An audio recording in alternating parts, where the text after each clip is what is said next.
Everybody knows, like, the moment you saw that skirt and that sword, you're like, oh my god. So I do want to break it down a little bit. So first of all, like, the biggest question is, like, what does it mean? And then at the end, there's Konami Animation, which is a company that didn't exist really before this week. It just happened. So what does it actually mean? Up until now, the Yu-Gi-Oh anime revolved around, like, the stories of people, right? We always had a protagonist, antagonist. We've had the friends of the protagonist. Everybody is a duelist. Everybody has their own decks. The show up until now has been for children, at least in the West. And by in the West, I mean not like no language that is dubbed in Japanese. Because in Japan, culturally, I don't know how they would approach like this this kind of show. Because obviously anime is a huge part of the culture there. So it makes sense that more people watch the anime, like more grown-ups watch anime in general. I don't think anime is for kids. I just think the Yu-Gi-Oh anime in English or in any other like Western dubbed language always felt to me like a kid's show because it had very like simplistic plot, no adult themes. The TCG has always been like super harsh on like censoring everything. And I also know a lot of stories about 4Kids, which was the company and the channel that actually imported the show from Japan. They were censoring a lot because especially in the manga, in the Yu-Gi-Oh manga, there were a lot of adult themes. Like obviously the Shadow Realm is not the Shadow Realm. It's like, it's death. You play the game to the death. So like now, this is not about the protagonist. This is not about the people. This is about the story that the cards themselves tell. Because for years and years, the company, Konami, the card designers, the game designers, they've invested a ton in telling stories through cards, right? And we had a lot of stories, like, for example, Elemental Heroes, that don't actually have a story. Their story is like Jaden's story. Like, you cannot detach the two. So now they're taking a more adult approach, and I love it. And this is exactly what I think the game needs. This could just be a 6-minute, 13-second video about, hey, here's 25 years. Enjoy, like, enjoy this. This is a gift from us to you. But with the announcement of a new animation studio and really having no anime for a few years now, there is Yu-Gi-Oh! 7s, but what I want from a Yu-Gi-Oh! Series, I don't want to see people playing the cards. I want to see the stories behind the characters that are on the cards. And there's so much material, so much to actually show there. And then the Fallen of Alba stuff was just like, obviously it's, I'm probably biased, but like, it's probably the best story in terms of like a cohesive story. There's probably like the World Legacy, which is notably missing here. I did expect like some mention of World Legacy because there's so much to tell there, but maybe it's also a really complicated story. Like the Alba story is very simple to understand, and this is like a first view of the city of Dogmatica. We get literally one frame of Fleur de Lis as she is flying to the hole and basically smacks Titaniclad with her yellow lightnings that come out of a sword. If you haven't watched my Albaz movie, by the way, ! YouTube, because it's my best performing video of all time, and it's the closest thing that you will see to Albaz anime until we get this. And then we see like Titaniclad is messed up. It's actually upside down here. I don't know if you can tell, but it's actually upside down. You can see like the eye here suffered damage, and he's like bloody, mouth open, falling from the sky. This shot is just wow. Narrative wise, Fleur should have been on the balcony with Ecclesia based on the Deer Servant, but Ecclesia sees this crash and she runs outside the city streets, and she is covered with the Dogmatica disciple armor, and we can see these are still remains of Titaniclad, but it's kind of like pulling back into the smoke and the fire, and then it disappears and you see a boy. Now, Albaz doesn't have an eye. His left eye is always missing. He's never had in any of the artwork like the actual left eye. And nobody actually knew why, but this might be the reason. Fleur smacked him in the face so strong, and apparently he forgave her because she took out his eye. And it's just like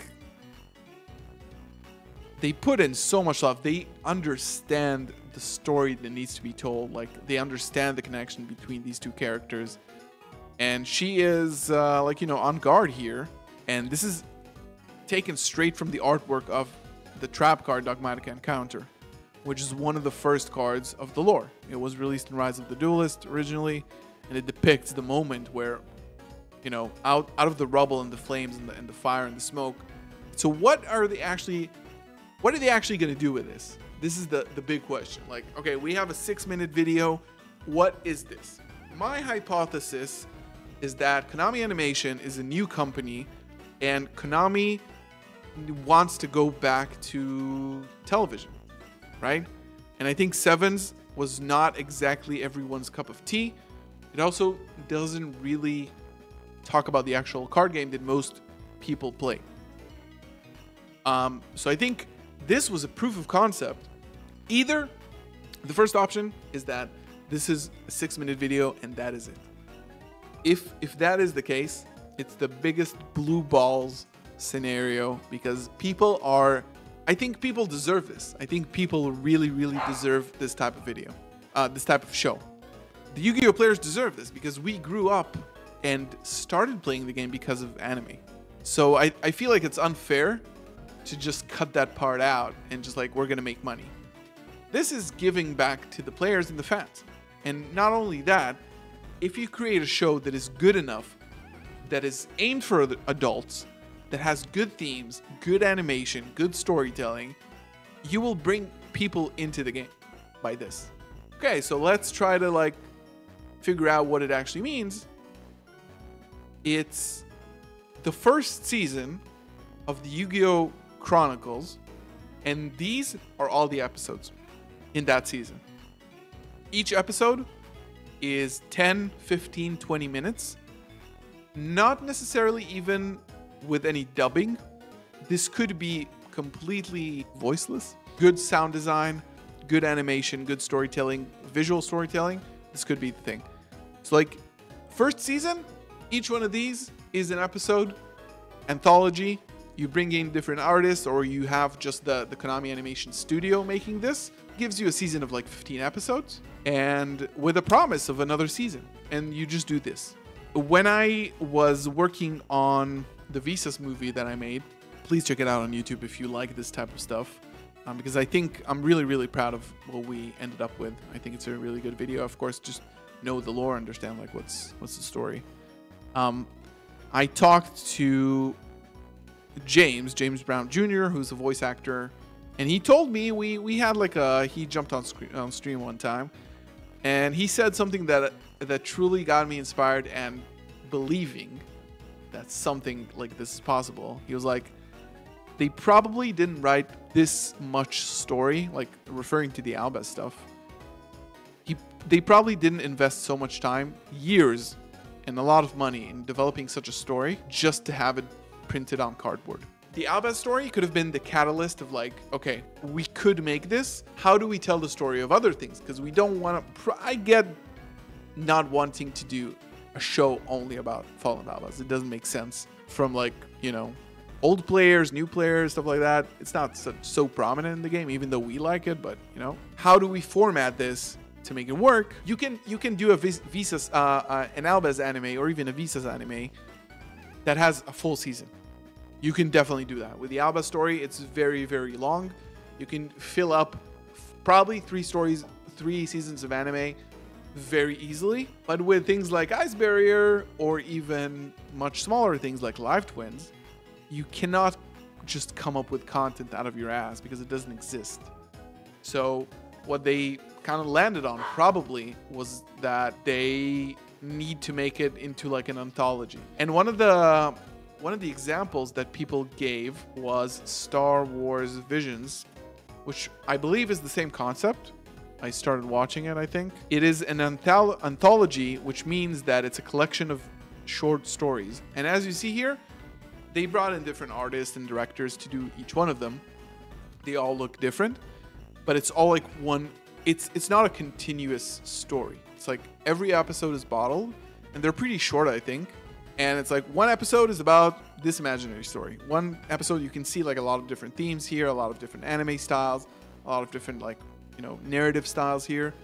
So this is like the sort of content that would probably fit something like this, combining really well developed stories like the Fallen of Alabaz story and much smaller stories that are less developed and saw less, you know, investment, like Live Twin. You can make a 10-minute, 15-minute episode that is the Live Twin story just by, you know, they could be like living their actual life because they're real characters, right? The Six Samurais, also, they're training in the dojo. Maybe there's a little bit of a love story there. Maybe family, maybe children, maybe stuff like that could really, they could do that easily. Like, this is why you have like an animation studio. This is all I have and want to say about this at this moment. Super exciting. What do you guys think is the future of this? Like, where is this going? Is this going towards a show?